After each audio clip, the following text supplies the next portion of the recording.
Okay, so it's my pleasure to welcome you to session 3, which is about the note verbal. This is a fascinating topic, as all the non-lawyers will definitely see at the end of our session. We will learn a lot. On December 12th, 2019, Malaysia submitted to the Commission on the limits of the continental shelf information on the limits of its continental shelf beyond 200 nautical miles in the South China Sea. This triggered an intense series of up to now about 20 verbal notes. 10 states took part. They come from both the region and beyond. This is a remarkable process. In our session 3, we want to examine how this is to be explained and what it means. I'm very happy that we were able to win 7 panelists for our session. So this is a record number, and this shows you how important this topic is. But it also means that we have to be very disciplined because we only have 75 minutes, and all the panelists should strictly stick to the 7 minutes limitation of their intervention. So we start with our first panelist, and it's a pleasure to have our first speaker here physically with us, so there are no technical problems, she will set the stage for our afternoon. Mrs. Nguyen Tan Ha, she is the Vice Secretary General of the Vietnam Society of International Law. Welcome, the floor is yours.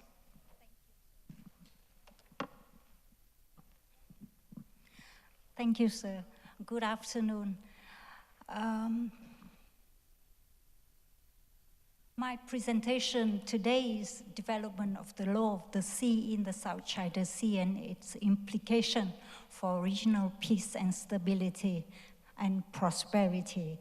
Why I talk about development of the law of the sea, not only about the recent diplomatic notes, because I think that the legal picture in the South China Sea has been cast doubt or ambiguity due to China's maritime claims based on historic rights and full maritime entitlement derived from the collective offshore islands. And we have witnessed incidents, very tense incidents that have erupted from time to time in the South China Sea.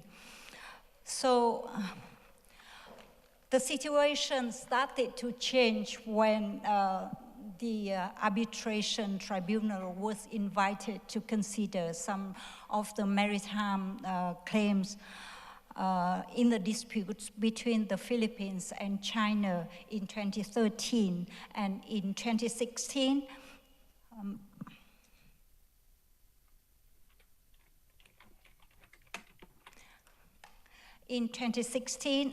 the arbitration tribunal delivered its ruling, and we can see some important implications from the rulings of the tribunal. State parties to the UNCLOS are bound to establish their maritime zones within the substantive and geographical limits set out in the convention.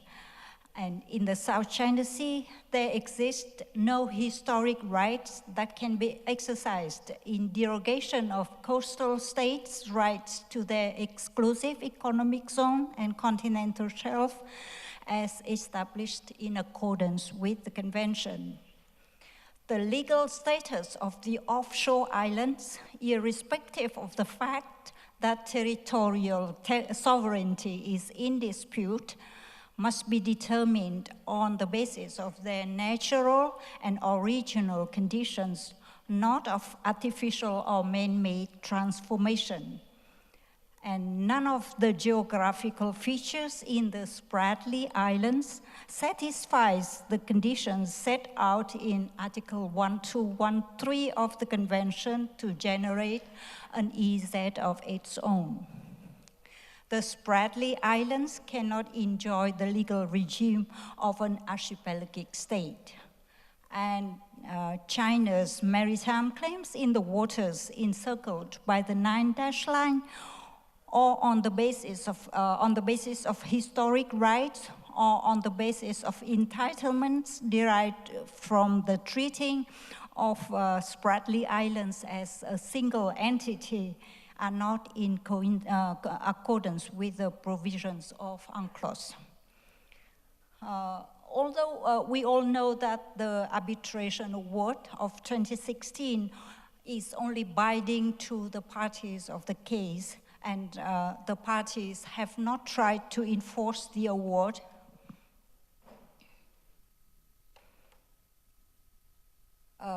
the reasoning and the rulings of the tribunal offer objective interpretation and application of the UNCLOS in establishing the maritime claims of coastal states in the South China Sea and in settling related disputes.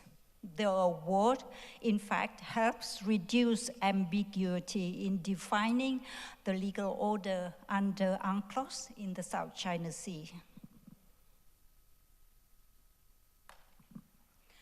Now, I come to the recent diplomatic notes in 2020. After the submission of Malaysia to the Commission on the Limits of the Continental Shelf at the United Nations and the reaction from China, we witnessed the circulation at the United Nations of diplomatic notes and letters, and with an objective review of the views shared in these diplomatic notes, we can take out some shared views, the following shared views. The UNCLOS sets out the legal framework within which all activities in the oceans and the seas, including in the South China Sea, must be carried out, and the integrity of the convention needs to be maintained. State parties to the UNCLOS are under the obligation to establish their maritime claims within the limits set out in the convention and to respect the maritime zones of other coastal states which have been established in accordance with the convention. Also in those diplomatic notes, we see a rejection to China's maritime claims based on historic rights or based on maritime entitlements for the offshore islands. And also we see objection to the use of archipelagic strait baselines to treat island groups in the South China Sea as a single unit or an outlying archipelago for the purpose of claiming internal waters, territorial sea, exclusive economic zone, and continental shelf. All these diplomatic notes, either referring directly or not to the award of 2016, affirm the ruling on how maritime entitlements of coastal states in the South China Sea should be established in accordance with the UNCLOS, in particular in the case of offshore geographical features. And I see the engine drive behind the circulation of these notes at the United Nations is the concern on continued tense incidents at sea, and also a wish to clarify and promote the legal order in accordance with UNCLOS in the South China Sea. Sorry.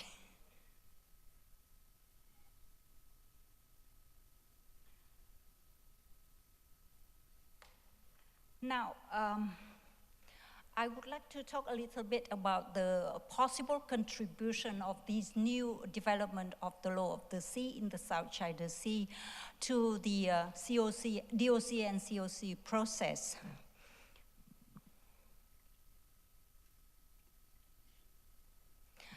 As we all see that the implementation of the DOC and the COC negotiation, there have been many observations of difficulty in the implementation of DOC and also prediction of difficult substantive negotiation on the COC. And the reason of these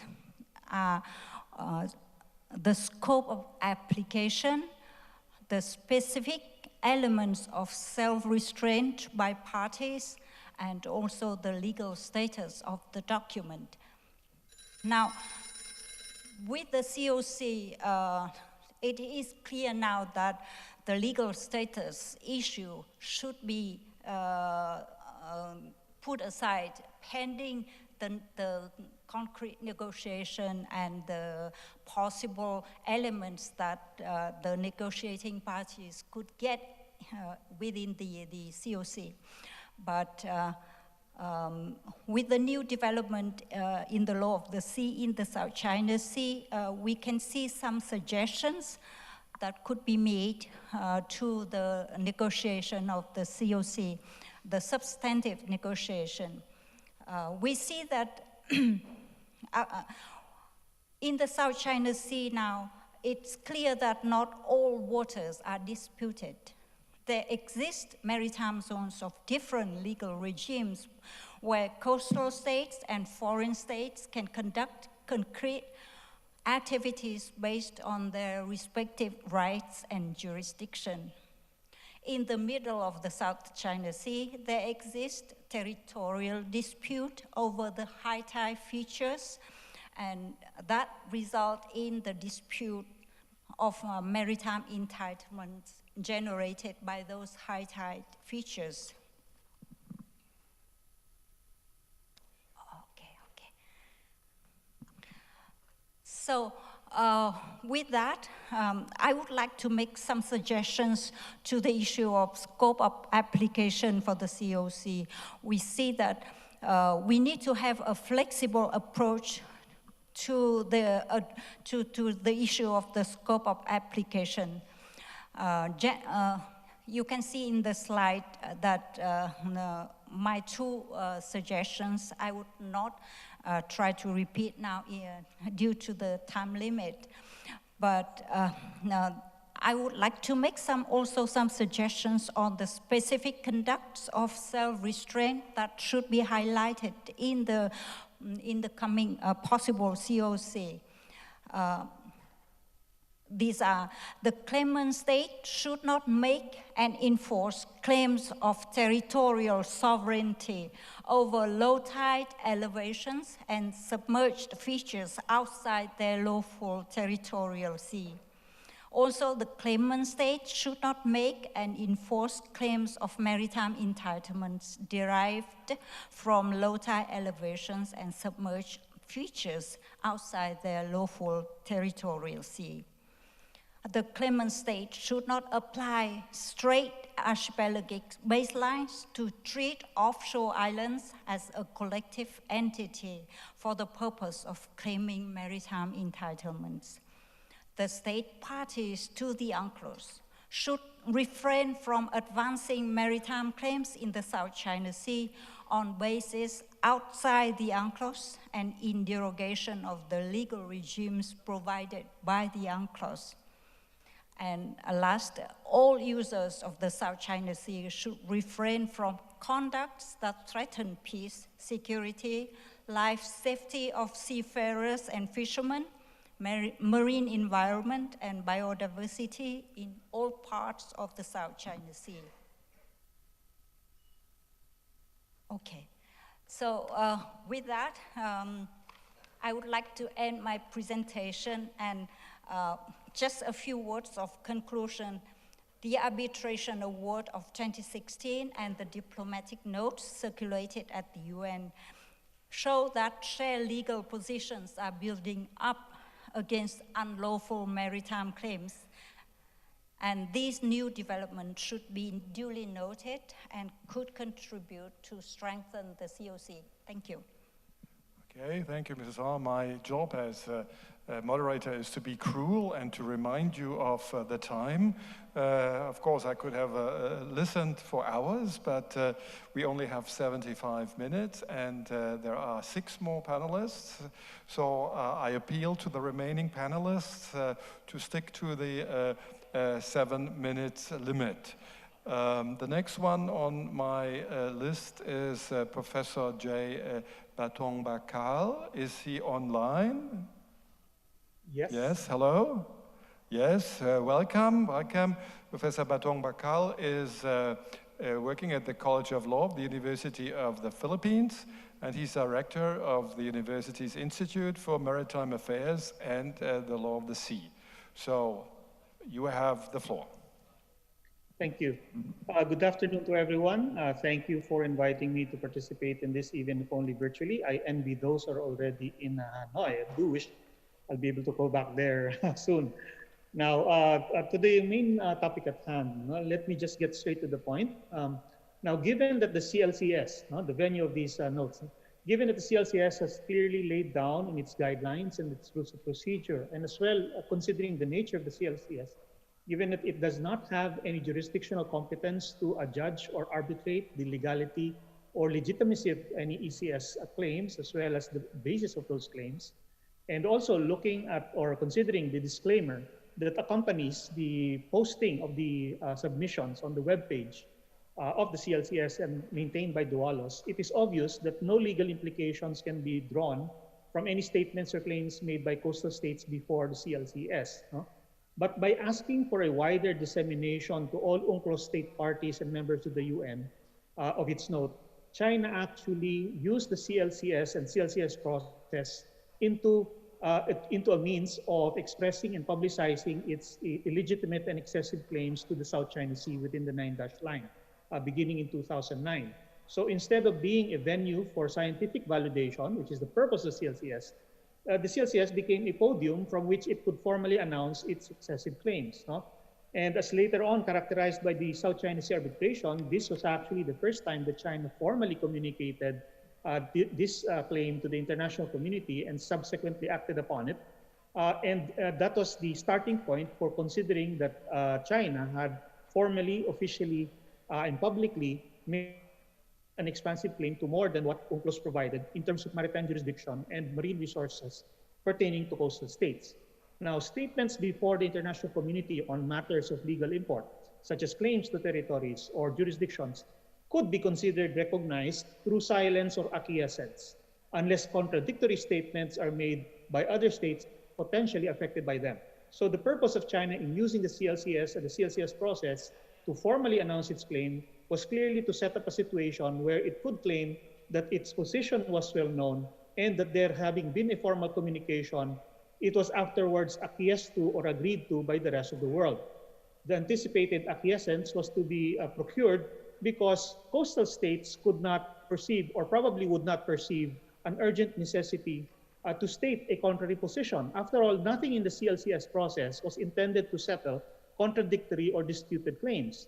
Besides, coastal states would likely not see themselves to be interested parties in the ECS claims of other states, with which they had no potentially geographically overlapping claims. China, on the basis of the distribution through the CLCS and then to all the member states of the UN, could later on claim that other states were notified and made aware, and then later on say that they did not object despite such notice and awareness, and therefore could be deemed to have accepted or agreed to that position.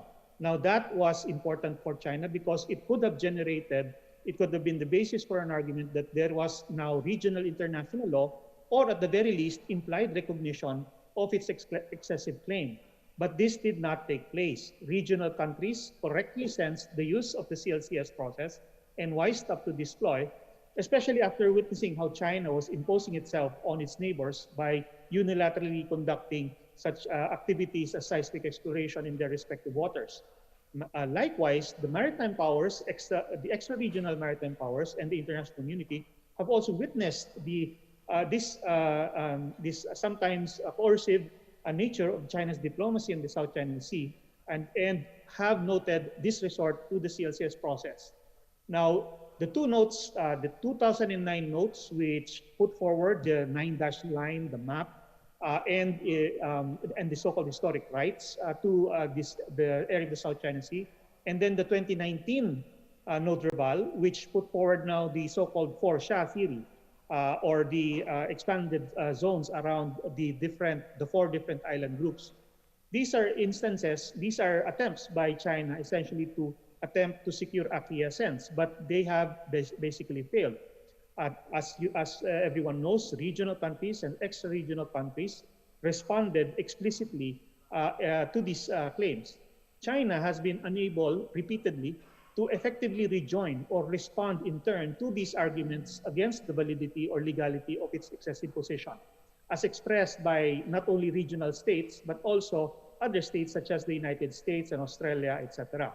Practically all of these notes, as noted by our colleague in the first presentation, have all described China's position as being without legal basis and null and void in some form or another. And the series of notes responding to China since 2009 have all consistently and effectively conveyed outright and expressed rejection of China's excessive position. Now, China's latest statement this past year against the trilateral notes filed by the UK, France, and Germany, it's actually rather ironic considering that China was the first one to use the CLCS as a political tool, in a way, to attack the smaller Southeast Asian countries' maritime entitlements under international law. China chose to turn the CLCS process into a podium for its claims and a means for publicizing its 9-dash line map with its ambiguous descriptions. No? Now, the CLCS repository of submissions was the only well-known, central, open, and published official record of China's formal and legal statement of its claims, and such statements of its position could not be allowed to stand for long as a means of establishing acquiescence on the part of other states. So it was only proper for the other states to similarly enter into the same record their clear objections and unequivocal rejection of China's position. And so because of that, we can safely say that China's legal position, its claim to historic rights, the 9-dash line, etc., whether it's on the basis of adjacent or relevant waters or on this 4-SHA theory lately expressed, none of that has been accepted at all, and they have all been expressly rejected. And so it will never become the basis of any claim of acquiescence, and that is the good thing. Now, to just conclude, with this as the foundation now, this can now become the foundation of future actions on the part of the region. Oops, sorry. The positions of the Southeast Asian littoral states are clearly aligned with UNCLOS, and this, as noted, is the basis of the common grounds that they can now work on. All regional and extra-regional countries other than China have expressly denied its claims and have established and have clearly insisted on maritime zones only in accordance with UNCLOS, and notably as interpreted and applied by the South China Sea Arbitration Tribunal. They have all rejected China's claim as null and void, and this therefore is the good opportunity for ASEAN to take a step back and think more deeply about their common and mutual interests in the South China Sea, which could now be their basis for helping one another stand up against a regional superpower, especially in the context of the diplomatic efforts to negotiate the Code of Conduct. The region's insistence on the correctness, validity, and efficacy of these instruments, formally and expressly supported by extra-regional states, are the foundation for all future action. So ASEAN, when we talk about the Code of Conduct discussion, must now take the next step of unifying their mutual interests on the basis of these common grounds, and they can now face the most powerful claimant together in order to ensure fair cooperation outcomes and meaningful agreements in their conduct on the South China Sea. So thank you very much. I'll just end there. Thank you, Professor Batong Bakal, and thank you in particular for trying to keep the time limit. This is highly appreciated. And now we go to Wuhan. The next speaker is Professor Lei Xiaolu. Is she online? Yes? Yes? Okay, okay. So Professor Xiaolu is lecturer at the China Institute of Boundary and Ocean Studies at Wuhan University. So welcome, and the floor is yours. Okay, thank you, Chairman, and thanks to the Diplomatic Academy of Vietnam for inviting me to participate in this conference. Can I use my own screen share? Chair? Yes. Okay. I'm sorry, a little bit. Well, we did hear you, we did see you, we did see your slides. Yeah, now we see your slides. Everything is fine. Okay. First of all, I'd like to say I'm just a scholar. I just pick up several interesting things that I think is worth to be noted in those nonverbals. So to my mind, and I totally agree with Professor J, that CLCS is not a instrument or a mechanism for the dispute settlement, and it cannot be used as a political tool to indicate one's position on some issues. But to my mind, the over 20 nonverbals can be categorized into three categories. The first one is that countries who invoke or not invoke the paragraph 5 of Annex 1 to believe that, to hold that they are sovereign, there must be some sovereign and maritime dispute in the area involving in the partial submission Malaysia submits. And the second categorized is that some countries believe that they should elaborate their position so that their maritime entitlements and sovereignty will not derogate in the future. And the third group, I think, it's from the non-coastal state, just wish to elaborate their position on this issue. So I don't think the states in the first group who believe that their rights would be derogated in the partial submission, just use the CLC as a political tool to elaborate their position, because they are following the procedure of the CLCS. So that's why I feel the position of the non-coastal states is very interesting. So I will share some of my my points on this. To be short, I will just focus on three points. The first observation is about the U.S. Position in the South China Sea. We may see that in 1995, the United States declared that it takes no position on the legal merits of the competing claims to sovereignty over the various islands, reefs, atolls, and cays in the South China Sea. But very clearly in 2020, in their letters to the Secretary of the UN, they just categorized the maritime features into two groups. One is the maritime features under the Article 121, paragraph 2, and the other maritime features like LTEs and low tide submerged features, which cannot be considered as land.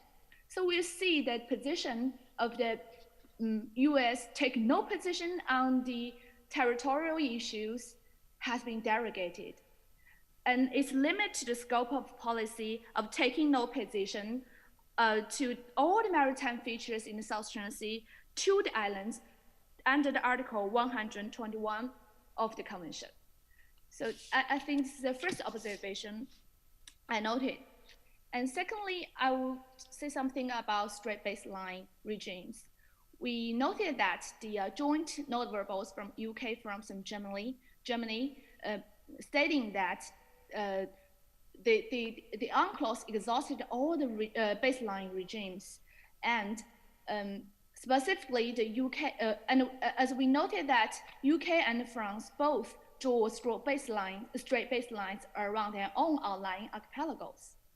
So it's very interesting to discover the UK's government position on the straight baseline of the outlying archipelagos. And I found a recent statement of the UK government. It states that its practice is justified by the Article 7 of the Convention. So there are three main points I will note. The first one is whether the UNCLOS has exhausted the rules of baseline regime or not.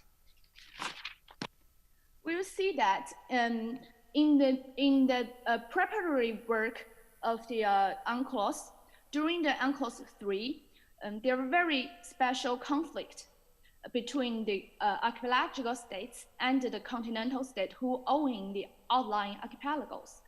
So at the end of the convention, end of the conference, the two groups of countries does not make a consensus on this issue. And in the CBAT committee, the UK has indicated that the provisions of this article are without prejudice to any rules of the convention and international law applying to island-forming archipelago, which is not an archipelagic state. And in the second committee, this kind of disagreement on this issue on whether the regime would reply to outlying archipelago remained and became very difficult to reconcile. And the informal working group on this issue was not invited the continental states possessing outlying archipelagos. So lots of the commentators has reached a conclusion that the continent, the convention itself does not indicate any of the rules of the outlying archipelago straight baseline regimes. And secondly, concerning about the liberal interpretation of Article 7, I think whether the Article 7 could be applied to the outlying archipelago is still pending, because whether it could constitute a subsequent practice under the Article 31, 3b of the Vienna Convention on Law of the Treaties still pending. It depends on other state parties' position on this issue. And even if this article could be interpreted to do a liberal interpretation, the criteria set by Article 7, I think is not fulfilled in the UK's practice, because Article 7 provides that the straight baseline only applied when there is a fringe of island. They emphasize the fringe of island along the coast. And it is interpreted that it requests the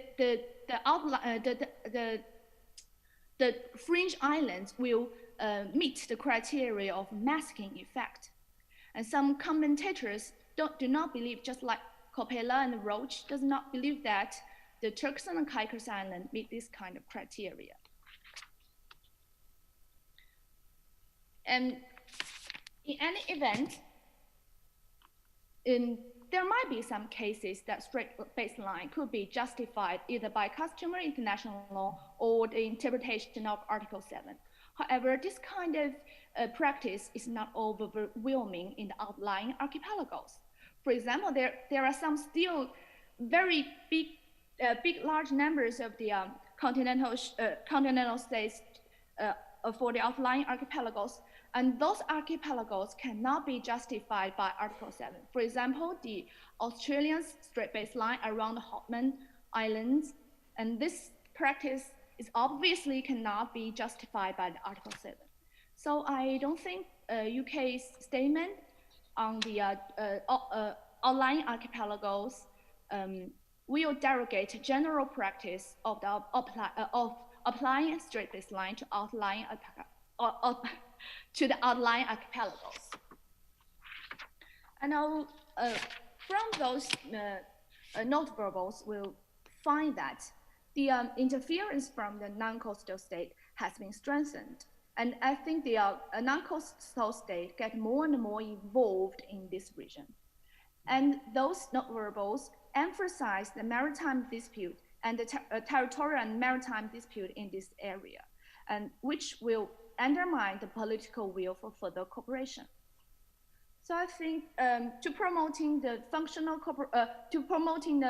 future cooperation in the South China Sea, I think we're better to choose to promoting the functional cooperation in this region, because UNCLOS provide a regime based on the national jurisdiction and as well as the zonal management approach.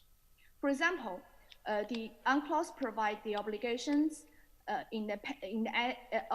cooperation obligations in the area pending maritime delimitation, as well as the cooperation obligation under the Article 123 when those states are littoral states of semi-closed and enclosed and semi-enclosed seas. In Article 121, there is no disputed area to be mentioned, and the cooperation is not arising from the national jurisdiction, but just from the specific geographic characteristics of the enclosed and semi-enclosed seas. So while our human beings are very curious about the legal positions, we think those mammals and fishes, they do not care about this at all. So they just care about the marine environment. So we can leave some functional corporations on this area to establish instead of identifying where is the disputed place. And this situation reminds me in around 15 or 20 years ago when Russian Federation submit its submission in the CLCS, and lots of the countries are opposing the Russian Federation's submission. And there's a dispute in the Arctic region. However, on the effort of the Arctic countries and other non-coastal states, the corporations under the Arctic Council makes this kind of maritime entitlement dispute more restrained.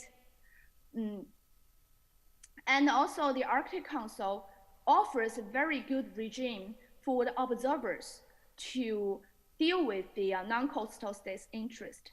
So the functional cooperation under this Arctic Council is well developed, and I think this is a very good sample for the South China Sea cooperation. So here's my suggestions to promoting the functional cooperation and maintaining the peace and stability in this region. And lastly, I will end my presentation with the remarks by President Xi Jinping.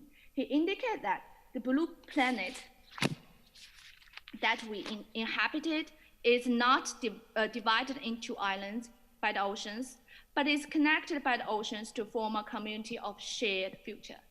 So we can lead our functional cooperation under this norm and to build to have a better future in the South China Sea. Thank you very much. Thank you, Professor Xiao Lu, for presenting the Chinese view. This debate we are having, of course, can only be understood if you know also the Chinese arguments, so that was very helpful for us. So now we go to Jakarta. Dr. Damos Agusman, are you there? Yes, thank you. Great. Thank you, great. Ambassador. Great. Dr. Agusman is the Director General for International Law and Treaties at the Ministry of Foreign Affairs of Indonesia. You have the floor. Thank you. Thank you for having me in this very prestigious conference and with the very important topic. First of all, I would like to emphasize that this kind of diplomatic correspondences is a normal practice. It is neither for the first time nor taking place only under the UN CLCS.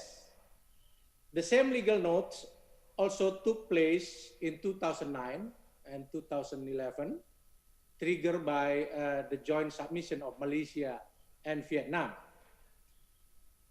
The diplomatic note may also take place elsewhere, such as in the other United Nations framework, for example, in the UN Division for Ocean Affairs and the Law of the Sea, or even in bilateral diplomatic correspondences.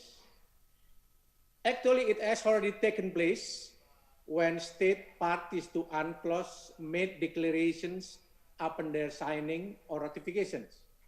So, to my view, the 2020 diplomatic battle is not actually reflecting the exhaustive positions of state submitting the notes. But for sure, diplomatic correspondence is very important. It has long been considered as one of the tools in identifying the role of international law.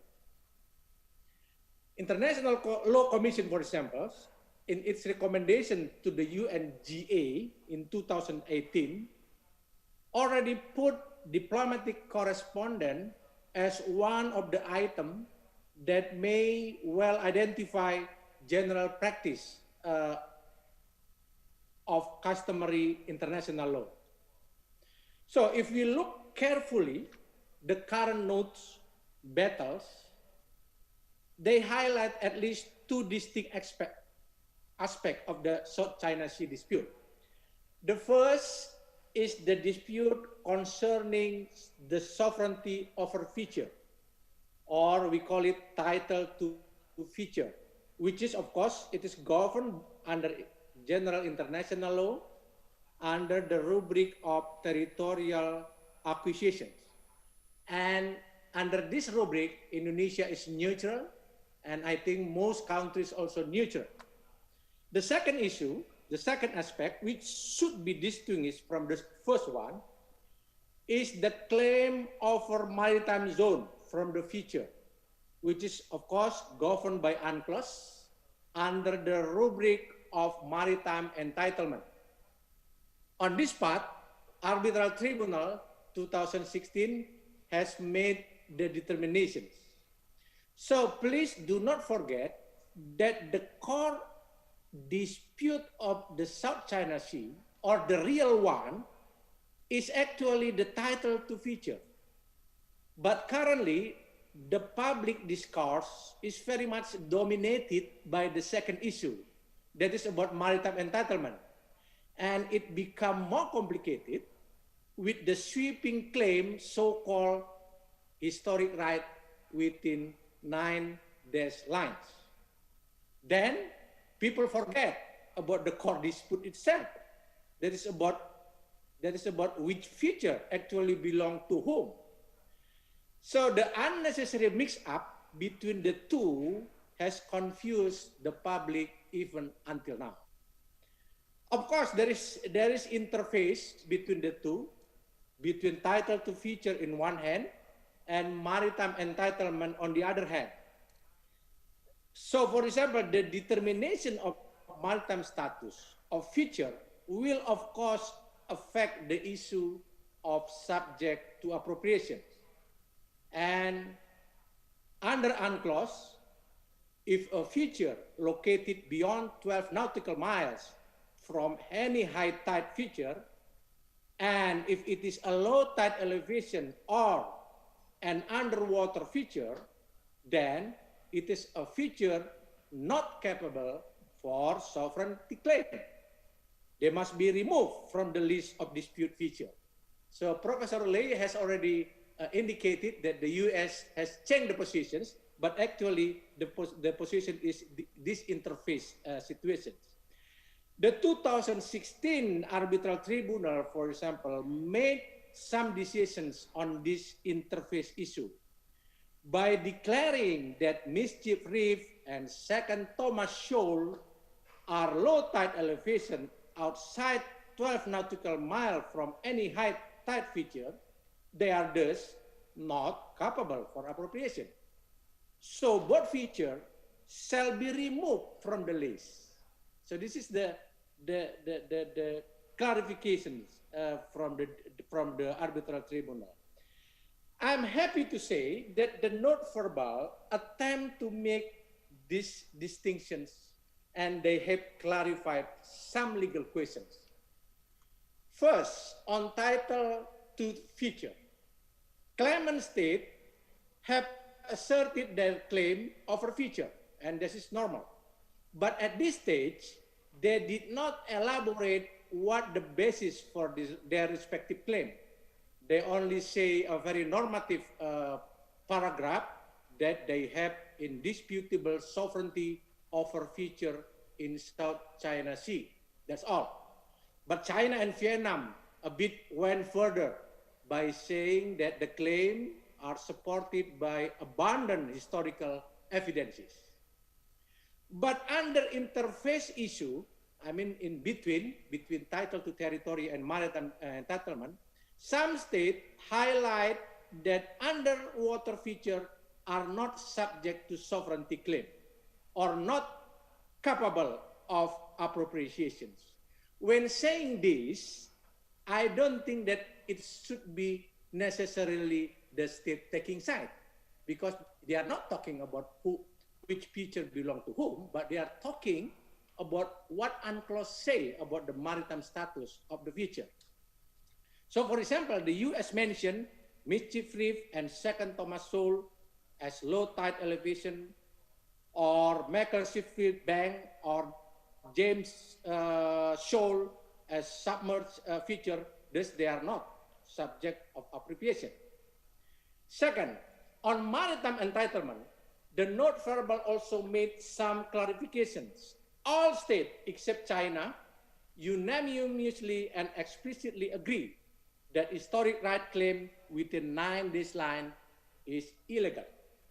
On this issue, Vietnam state that UNCLOS provide the sole legal basis to define the maritime entitlement, or in Malaysian wording, she said that the 9 days line exceeds the geographic and substantive limit of maritime entitlement under the convention. Interestingly, that most states make reference to the 2016 South China Sea Awards.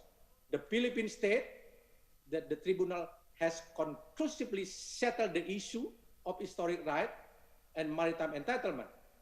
The US and Australia amplified the award by saying that historic rights claims are exceeding the permitted limit under international law as reflected in the convention. Indonesia, on the other hand, borrowed the 2016 awards, saying that should there be any historic right existing prior to the entry into force of UNCLOS, those rights were superseded by the provisions of UNCLOS. Now, apart from historic rights argument, China officially put on the table its argument on offshore continental archipelago. Actually, this issue has been raised before by some Chinese scholar, and Professor Lei also make explanation on this.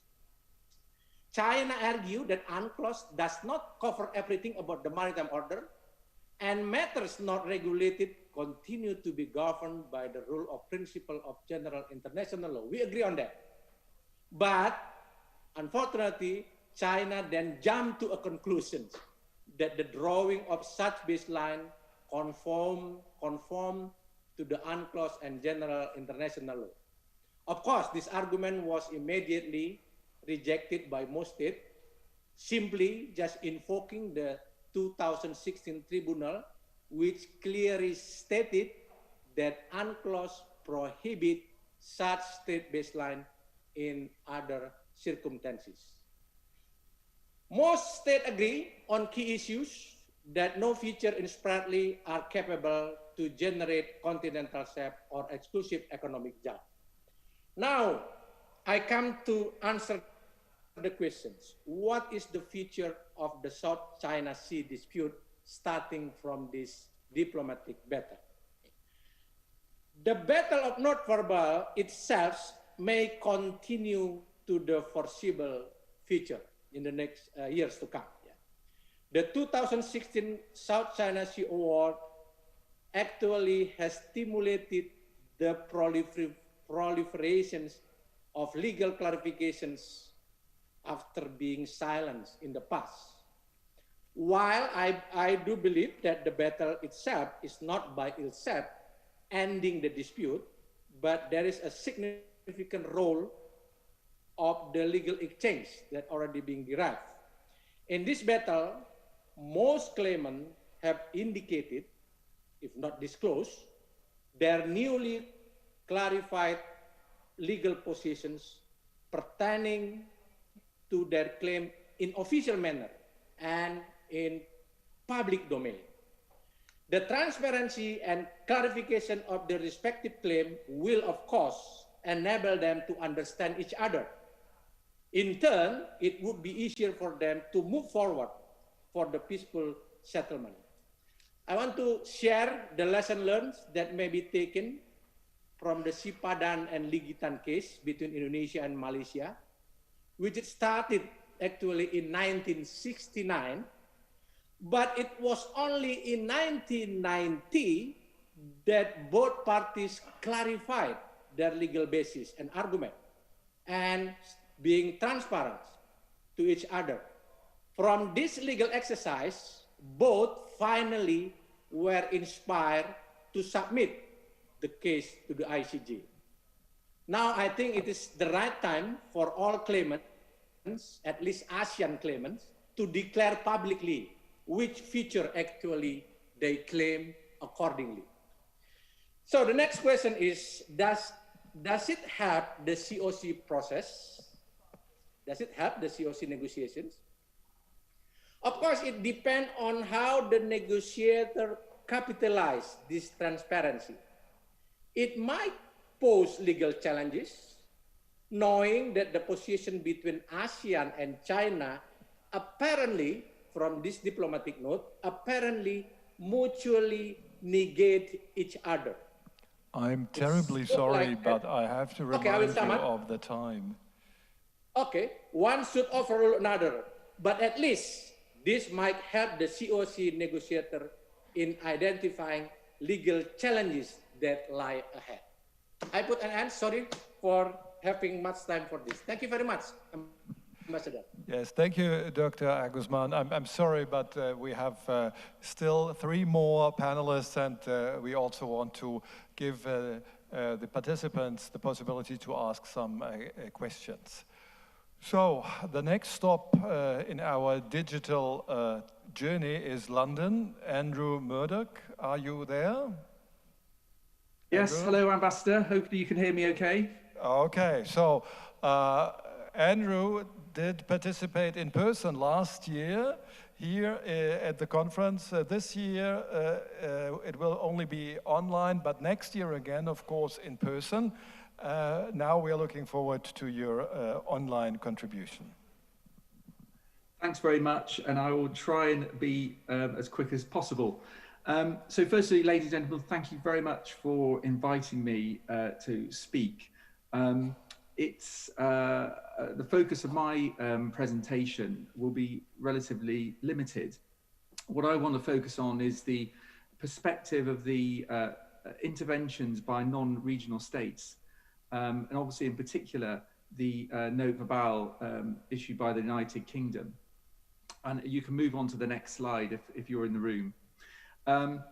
As others have mentioned, the exchanges followed the submission by Malaysia on the 12th of December 2009.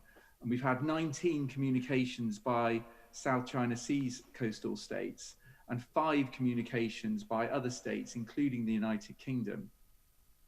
So the United Kingdom's note verbal was lodged on the 16th of September, and it was substantively identical to the communications that were lodged at the same time by the Federal Republic of Germany and France, as you'll shortly hear about from my colleague.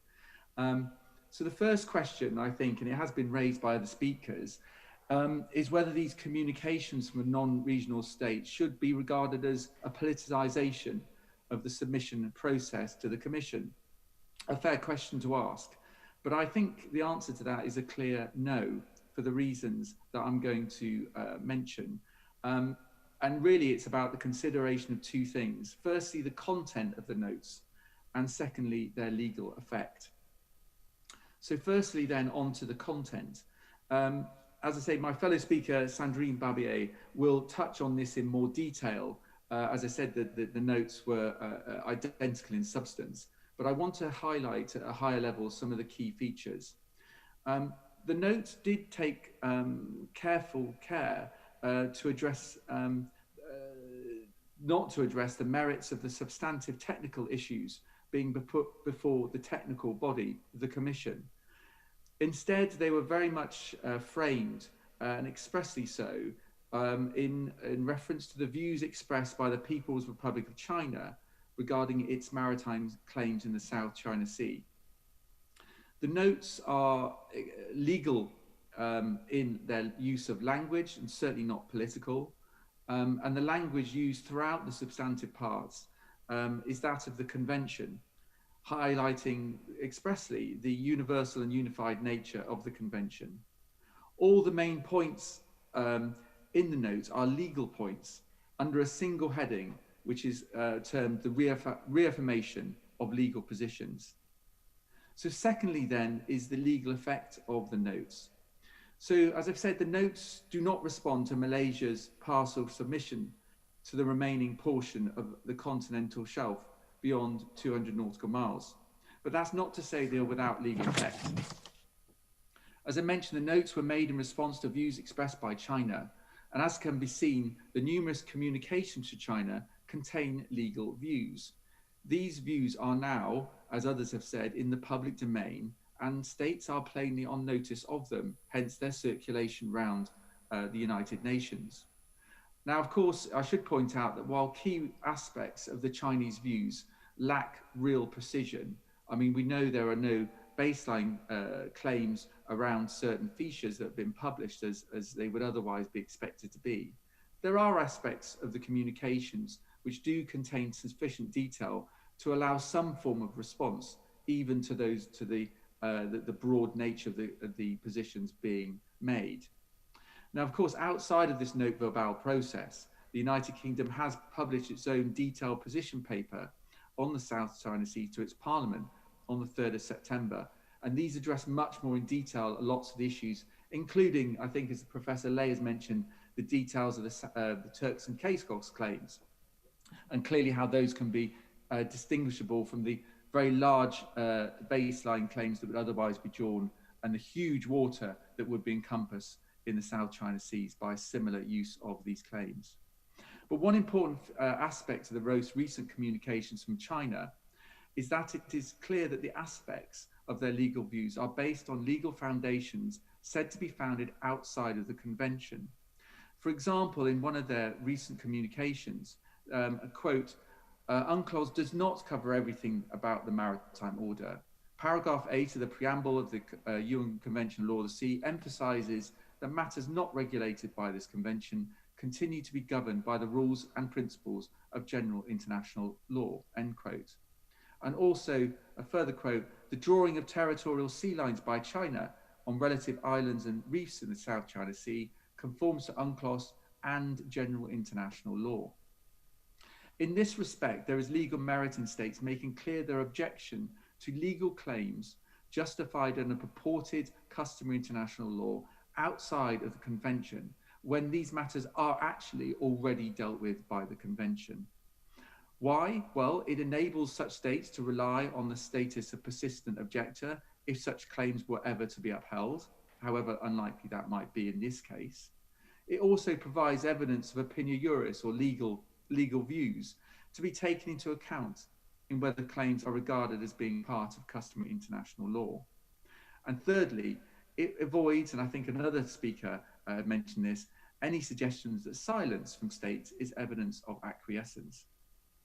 And of course, where states do disagree of interpretations of international law, and that is not unusual, the use of exchanging diplomatic notes is recognized as a proper and part of the peaceful settlement of disputes, and it is normal. There is also no doubt that the exchange has brought some useful clarity in the legal views being expressed and claims being advanced. Such elucidation aids states to understand the areas of disagreement and agreement between them. So my last concluding point, while the UK is not part of the Code of Conduct negotiations, it does seem reasonable to conclude that understanding the true nature of legal claims being made by parties to that participating in the negotiations will surely be relevant in assisting states to reach their own view on the contents of the code and whether it is consistent or indeed prejudicial to their own legal positions. Thank you very much.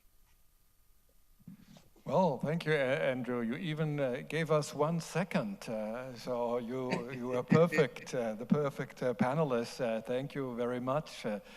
So now we continue our travel and we go from London to Paris. Sandrine Barbier, are you there? Hello? Hello? Sandrine Barbier? Okay. Yeah. Yes, I'm okay. here. Welcome, welcome, could you hear me? Sandrine Barbier. She's the Deputy Director of Legal Affairs at the French Ministry of Europe and Foreign Affairs, and the floor is yours. Thank you very much. I would like to thank the Diplomatic Academy of Vietnam for inviting me to this conference. I am very pleased and honored to participate in this third session with such distinguished panelists. First of all, I would like to highlight that the United Nations Convention on the Law of the Sea governed the various maritime spaces on which coastal states can exercise their sovereignty, sovereign rights, and jurisdiction. These rules contribute to peace, security, stability, and development of maritime transport, on which the global economy is partially based. The universality and integrity of UNCLOS are therefore fundamental, and France is committed to its respect. As it was already mentioned, the submission of Malaysia's request to the Commission on the limits of the continental shelf resulted in several diplomatic notes, what is called in this session the notes verbals debate. Some of these verbal notes were sent by coastal states of the South China Sea, which is very common in such a situation. Other notes were sent by states farther away, including France, which is more unusual. But in this particular case, we considered that an intervention was necessary. We intervened not in response to Malaysia's request, but following China's note verbal. It seems to us that China has developed its claims in this maritime space in a new way. China's note verbals considered all of the maritime features of the South China Sea, whether they be emerging or not, as a whole, called Nanhai Zudao, please excuse my pronunciation, which should have rights over internal waters, territorial waters, and a EEZ in a very similar way to the rights that an archipelagic state might exercise over all of its waters. In this context, we decided, together with our German and British partners, to recall certain fundamental rules of international law and the universal nature of UNCLOS. Our aim was also to prevent the development of new legal concepts from being used as ground for claims by any of the parties in the South China Sea. In this regard, I would like to make a few comments on the so-called concept of outlying archipelago of continental states. This concept was developed and presented in a study conducted in 2018 by the Chinese Society of International Law. This study states that there is a specific regime for archipelagos of continental states, which is not provided for in UNCLOS, but recognized by customary international law. In this regard, the study refers to the method used by certain continental states to draw baseline for archipelagos and islands under their sovereignty.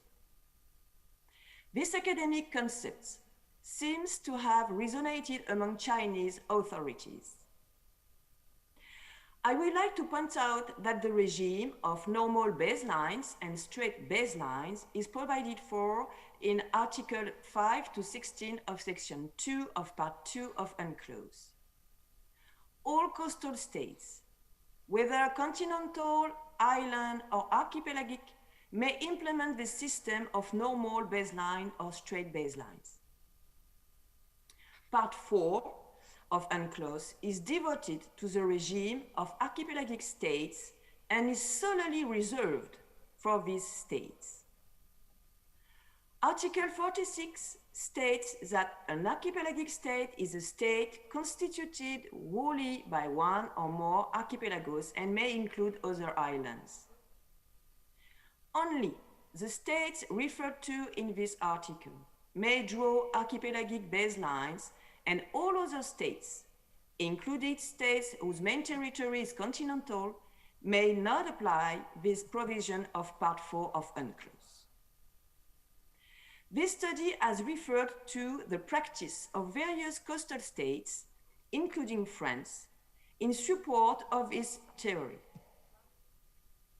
As the French authorities were able to point out, France's practice with regards to baselines established along the coast of islands under its sovereignty is based solely on the relevant UNCLOS provisions. In other words, those enshrined in its Part 2. We consider that UNCLOS defines all rules concerning maritime spaces in which states can exercise their sovereignty, sovereign rights, or jurisdiction.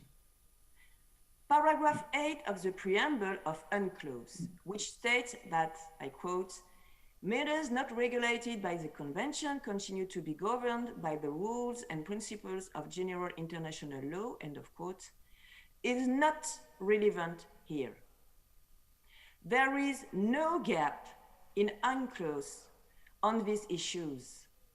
There is no special regime of customary international law for archipelagos of continental states. In our view, no long established practice or opinio juris can be invoked to justify the existence of such a customary rule. To conclude, I would like to say that the regime for waters and navigation is vital for collective security and global economy.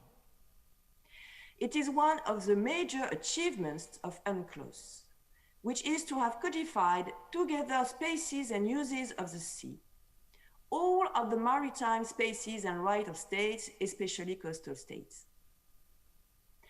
Our intervention in this area is rare, but we consider it important to emphasize certain fundamentals of international law and law of the sea. I thank you for your attention. Thank you very much also for keeping the time. This is very encouraging, and this gives us more time then for the questions and answers. This brings us to the last stop of our digital journey, if I'm not mistaken. This is in Garmisch-Partenkirchen. And I'm calling Commander Jonathan Odom. Are you there? Yes, sir. Wonderful, wonderful. So Commander Odom is military professor of international law at the George C. Marshall European Center for Security Studies. You have the floor. Thank you. Thank you, sir. I feel honored for me to have the German ambassador to Vietnam being moderating this panel, given that my home currently is in Germany and the German government is keeping me safe from COVID. So I thank you that on behalf of me and my family, sir, thank you for your government. Before I begin, let me state that these views are my own personal views and do not necessarily represent those of the U.S. Department of Defense or its components. In my remarks as the seventh presenter, I'll address two questions about this battle of diplomatic notes. So what? And now what? First, the so what. That is, what is the significance of this recent development to the overall South China Sea situation? In short, there's both good news and bad news. What's the good news? First, the exchange of these diplomatic notes is an interaction between states that is peaceful in nature. Some observers have colorfully described this development as a battle, but the issuance of these notes is neither hostile nor aggressive. The fact that diplomats are exchanging letters instead of soldiers and sailors exchanging bullets is a positive development. Second, these diplomatic notes are official in nature. We should not assess that track 1, track 1.5, or track 2 dialogue is categorically the most productive form of communication. But in long-standing disputes, there can be value in memorializing from time to time the dialogue of the parties with the official communications, because it removes doubt as to whether an individual or a publication reflects the views of that state. Third, these diplomatic notes provide some transparency. They've been shared with the world. They're now public record. Thus, states can identify where they share common ground on their national perspectives. Also, states can scrutinize the national positions of other states. The world can identify whether there is a particular state whose policy position or legal interpretation is an outlier. For example, we see an official consensus developing among claimant and non-claimant states that China's 9-dash line and claim to historic rights are unjustifiable as a matter of international law. In fact, I would ask, has any state favorably endorsed China's 9-dash line? At the same time, however, these diplomatic notes also reflect some bad news. First, much of the substance of these notes is recycled information of longstanding positions of the states. Second, the direct exchanges contained in many of these notes do not actually narrow any of the differences between the claimants. And third, these notes reveal that at least one of those states is further increasing and complicating substantive areas of disagreement. Specifically, China is throwing more, not fewer, theories onto the metaphorical wall of diplomatic discourse in hopes that one will stick and resonate with other states. Next, we should consider the now what. That is, what will be the impact of these 2020 diplomatic notes to the South China Sea situation? The American baseball player Yogi Berra once warned, "It's tough to make predictions, especially about the future." But I will offer 3 predictions about the potential impact of these diplomatic notes, 2 of which are pessimistic, but 1 that is optimistic. First, this flurry of diplomatic notes will have limited impact on the COC negotiations. Visually, if one were to draw a Venn diagram between the substance of these notes and the substance of the COC being negotiated, there would be minimal to no overlap between the two. Therefore, unless the COC negotiations takes a change of direction and begins to address the matter of resolving competing claims, these diplomatic notes will not impact the negotiations. Second, the content of these negotiations forecasts that it will be impossible for the smaller claimant states to resolve their disputes with China through negotiations. Contemporary negotiating theory, as reflected in the best-selling book Getting to Yes, finds that parties to a negotiation can reach an agreement only if there is a zone of possible agreement that exists between the parties. Given China's refusal to abandon its 9-dash line claim that overlaps with the maritime zones of every other claimant state, there is no zone of possible agreement of acceptable options among the claimant states. Ask yourself this: is there anything that Hanoi, Jakarta, Kuala Lumpur, or Manila could say across a negotiating table to Beijing that would convince them that their claims are superior? Likewise, is there anything that Beijing could say to those capitals that would convince them that China's claims are superior? If the answer to both of these questions is no, then the reality is that these claimants will never be able to get to yes and resolve these disputes with China at a negotiating table. Third, and here is my optimistic prediction. The commonalities in these diplomatic notes suggest that smaller claimant states could collectively pursue an alternative way to resolve the South China Sea disputes peacefully. That is, they could coalesce around a way ahead that moves closer to a consensus position and finds bargaining power in numbers. Consider the following scenario. What if Indonesia, Malaysia, Philippines, and Vietnam followed the pattern of the modeled behavior by the 3 European states? That is, they each issue a diplomatic note with an attached joint statement. Their collective declaration, that joint statement, could include the following 4 elements. China's 9-dash line and historic rights are invalid as maritime claims. None of the geographic features in the South China Sea is entitled to an EEZ. No naturally submerged feature or standalone low tide elevation may be upgraded lawfully to an island entitled to a territorial sea, and only archipelagic states may lawfully draw straight baselines around a group of offshore islands. Each of these elements of the hypothetical joint statement is not far-fetched, but rather has already been expressed in one or more of the unilateral diplomatic statements tendered by one or more of the 4 states over the past year. If these 4 smaller claimant states issued a joint diplomatic statement, they could then collectively propose the following way ahead for resolving the South China Sea disputes. 1, each claimant state surrounding the South China Sea could draw a 200 nautical mile belt of EEZ from its mainland coast. 2, for each of the areas where 2 states have overlapping belts of EEZ, those 2 states could adopt provisional arrangements under which both states may exploit natural resources and police resource-related activities by third parties in the overlapping area. 3, states could draw a 12-mile enclave around each naturally formed high tide elevation in the South China Sea. For those located within 200 miles of a claimant state's coastline and currently unoccupied, the coastal state could administer that enclave as a provisional arrangement as part of its EEZ. For those located within 200 miles of a claimant state's coastline and currently occupied by another claimant state, the occupying state could administer that enclave as a provisional arrangement. And 4, all of the coastal states surrounding the South China Sea could expressly consent to submit all remaining legal issues to the ICJ as a multi-party consolidated case. Gradually, over several years, the ICJ could determine feature by feature who has sovereignty of the high tide elevations and also delineate equitable solutions for the maritime boundary and areas of overlapping EEZs between mainland coastlines. This proposed way ahead would fully comport with all applicable international law and would achieve a peaceful solution to all of these territorial and maritime disputes in the South China Sea. Admittedly, this way ahead could take years to complete, but to paraphrase an ancient proverb, the resolution of 1,000 disputes could begin with a single diplomatic step. Thank you. Well, thank you very much also for keeping the time. The American perspective is, of course, also very important for our debate. We have been given a little bit of time by the organizers for question and answers. That is very welcome, and I think it's also justified because we had 7 speakers, and that is, of course, the largest number of all the panels here at the conference. So we do have the possibility now also to discuss, ask questions. We have 2 discussants. These are experts of the law of the sea who did participate in last year's conference here in Hanoi, and if they want to also comment, they are welcome to do so. This is Professor Robert Beckman.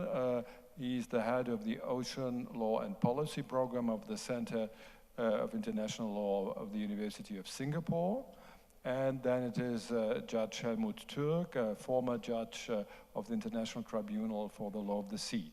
So, gentlemen, if you are interested in making a comment, in asking a question, you are most welcome, but please limit your intervention to 2 minutes so that we can ask further ask further participants to ask questions. So, I see Professor Beckman. Okay, you have the floor. Thank you very much. I just make one comment, and I'd like to know the positions of China, France, and UK on the relevance of Article 5 of the Law of the Sea Convention, where it says, except as otherwise provided in this convention, the normal baseline is the low water line along the coast. So what allows a state to draw state baselines on mid-ocean archipelagos doesn't seem to be logical. They're covered by customary law. That this article seems to preclude the use of straight baselines around mid-ocean archipelagos. Thank you.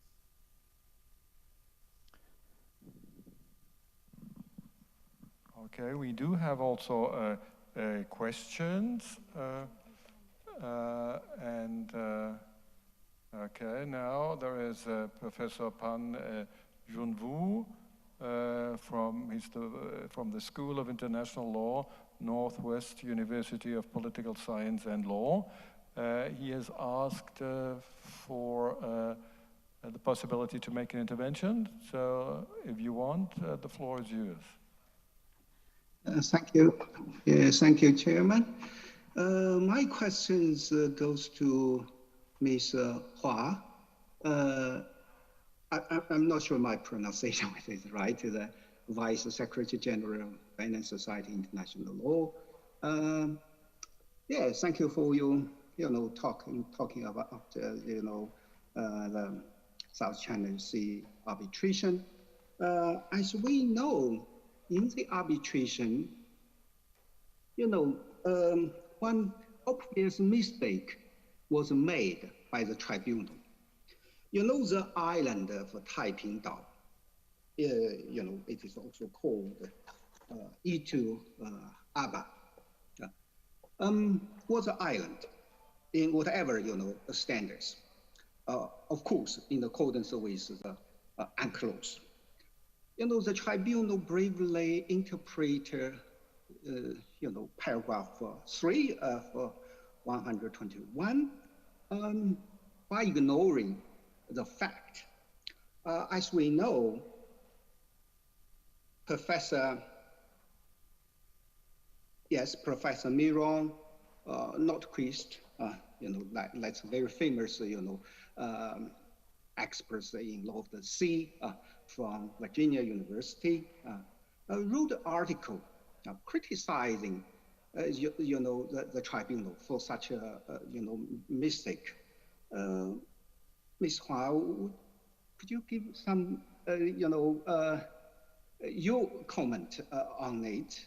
You just try to establish the tribunal's, these decisions as the basis for the building up the order of the, the law, the sea in the world. Thank you.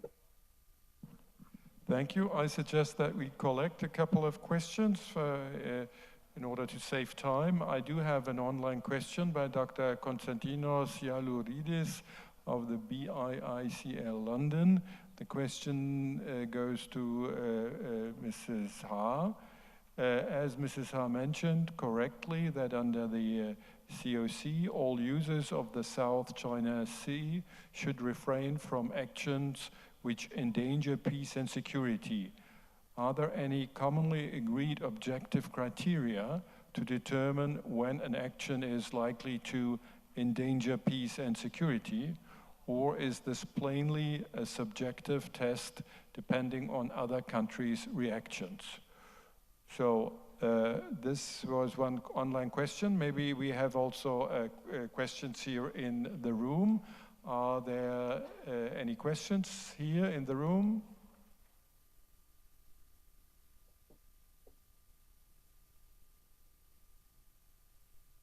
I don't see it. So then I would suggest that you take this question and answer. Thank you, sir. I guess I have two questions to address. The first question is relating to the interpretation and application of the tribunal with regards to Article 1213 regarding the features in the Spratlys. The speaker from China, he was mentioning the view expressed by an UK professor criticizing the arbitral tribunal ruling on this issue. But for me, as a lawyer, I see that the ruling of the tribunal based on the evidence of the natural capacity and conditions of the features in the Spratly, and also those natural capacity of the features are not in consideration, are not taken according to the artificial transformation of the features, but of the original situation. And the ruling of the tribunal, in my view, is very convincing. So that is what I have to say about that. Regarding the second question, as far as I understand, the question is asking about the criteria to define which actions should be action threatening the peace and security of the region. Well, according to international law, there are many documents and there are many treaties that can help us to define the criteria, to define which kind of actions are actions threatening peace and security. And if you look at the UN Charter, you can also find very concrete criteria to define that. Thank you. Thank you very much. We have one more Chinese participant who would like to ask a question, and that will be our last question. Then we have to come to an end. This is Dr. Ding Duo. He is the Deputy Director of the Research Center for Oceans Law and Policy at the National Institute for South China Sea Studies. So, Dr. Duo, you have the floor. Thank you, Chair. The voice is good? Okay, I have a question to Mrs. Sandrine Barberio. And I think if we look back to the record of the negotiation of the third conference on the law of the sea, we can find that the different state groups did not make agreement on the archipelago, offshore archipelago regime, especially on the baseline regime. So in my opinion, I think not only the UNCLOS, but also the general international law, including customary international law, also should be applied in this issue.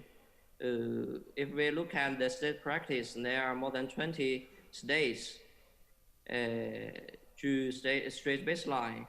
If we think that the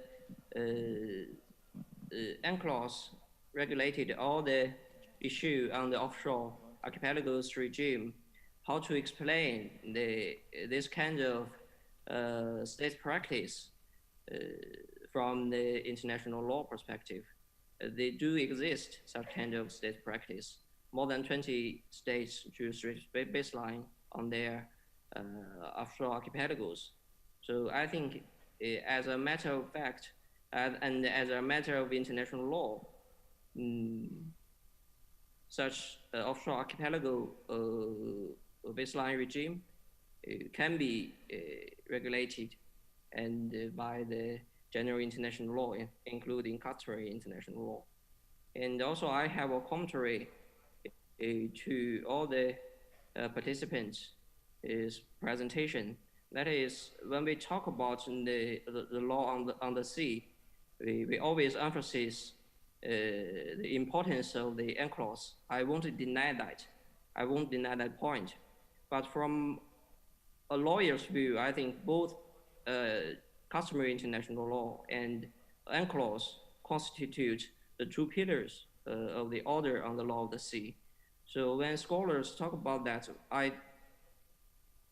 my opinion on this is we should not ignore the value and the importance of the customary international law and the state practice. That is my commentary. Thank you. Thank you, Chair. Okay, thank you. Now we have the question whether Judge Turk wants to take the floor. Judge Turk, do you want to take the floor?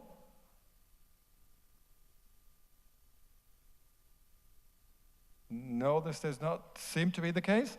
Then to answer the last question, I would like to give the floor to Sandrine Barbier. She was asked. Yep. Can you hear me? Yes. Can you hear me? Yeah. Yeah, thank you very much. I would like to be clear. What I said is that states have used straight baselines in accordance with Article 7 of UNCLOS. and France have used this type of baselines, but not archipelagic baselines, which imply the implementation of a specific regime. And I can give you one example from French practice. As you know, we have Polynesia, and Polynesia is an archipelago on geographic terms. But we have not used archipelagic baselines when we define the baselines. And I think it's a very good example that we don't consider that outlying archipelago of continental states can use this sort of baselines. And I think it's very important to clearly make the difference between straight lines and archipelagic baselines. This is two different types of baselines, and the regime applicable is not the same. So we consider that if the nature, the features need to have a straight baseline in accordance with Article 7. This is not the evidence, the proof of archipelagic baselines. This is very two different things, and that's why I would like to emphasize this. Thank you very much. Thank you so much. Well, I'm afraid now we have come to an end. I would love to give all our speakers the chance to have a last comment, but we do not have the time anymore. Nevertheless, thank you very much for sharing the information, your ideas, your thoughts with us, for helping us to understand this very complicated topic. So this will most probably not be the last time that we have heard about this. Thank you very much, and please give an applause to all our 7 speakers.